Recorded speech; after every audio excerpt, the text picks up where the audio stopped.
पर्यावरण के जानकारों के मुताबिक हमारी धरती छठी व्यापक विलुप्ति यानी मास एक्सटिंक्शन के दौर से गुजर रही है। एक अनुमान के अनुसार जीव जंतुओं और वनस्पतियों की करीब 150 से 200 प्रजातियां हर साल विलुप्त हो रही हैं। दुनिया की गर्म होती आबो हवा विलुप्ति की इस प्रक्रिया को लगातार तेज कर रही है।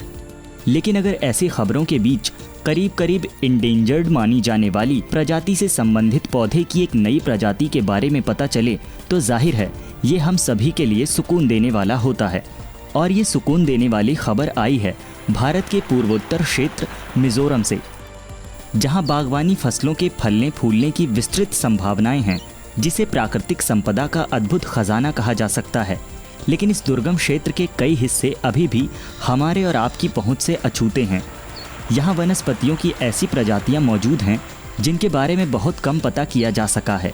इसीलिए कई विशेषज्ञों का कहना है कि भारत के पूर्वोत्तर क्षेत्र में जैव विविधता का अभी तक पूरी तरह अध्ययन नहीं किया गया है और पौधों की ऐसी तमाम प्रजातियां हैं जिनकी अभी तक खोज नहीं हुई है।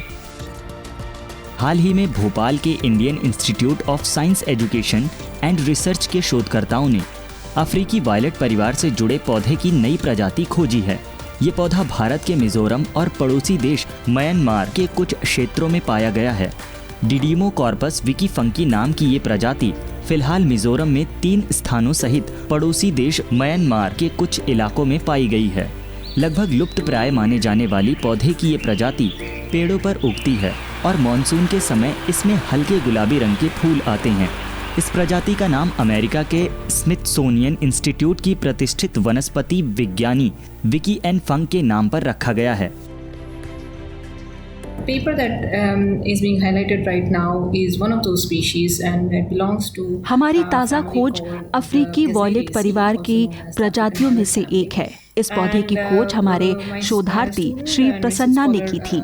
जब ये पौधा लाया गया तो हमने प्रयोगशाला में डीएनए विश्लेषण सहित इस पर कई तरह के विश्लेषण किए, जिसके बाद हमने इस प्रजाति को अपने शोध पत्र में एक नई प्रजाति के रूप में वर्णित किया है, जो साल के शुरुआत में प्रकाशित किया गया है।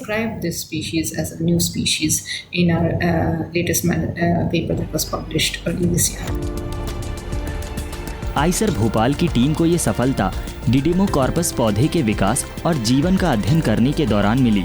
डिडिमोकॉर्पस पौधे अफ्रीकन वायलेट्स परिवार से संबंधित एक जीनस हैं और इसके सदस्य पश्चिमी हिमालय से लेकर सुमात्रा तक के क्षेत्र में पाए जाते हैं।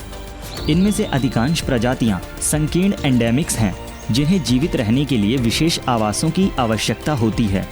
इस तरह ये पौधे प्राचीन आवासों के संकेतक के रूप में भी कार्य करते हैं। इस जीनस की वर्तमान में 106 ज्ञात प्रजातियां हैं, जिनमें से 26 भारत के पूर्वोत्तर राज्यों में मौजूद हैं।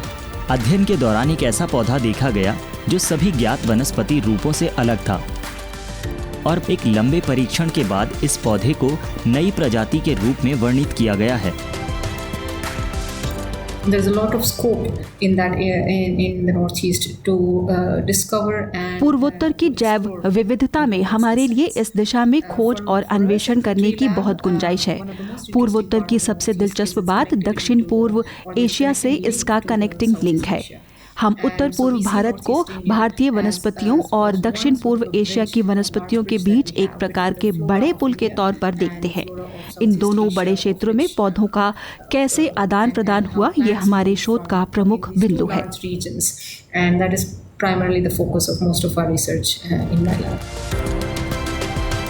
शोधकर्ताओं के मुताबिक जैव विविधता वाले 2 हॉटस्पॉट भारत बर्मा हॉटस्पॉट और पूर्वोत्तर भारत में पौधों की प्रजातियों की विविधता बहुत ज़्यादा और अनोखी है, जिनमें अभी बहुत सारी प्रजातियों का पता नहीं लगाया जा सका है। भारतीय शोधकर्ताओं की इस सफलता ने भारतीय जैव विविधता की समृद्धता का एक और संकेत दिया है।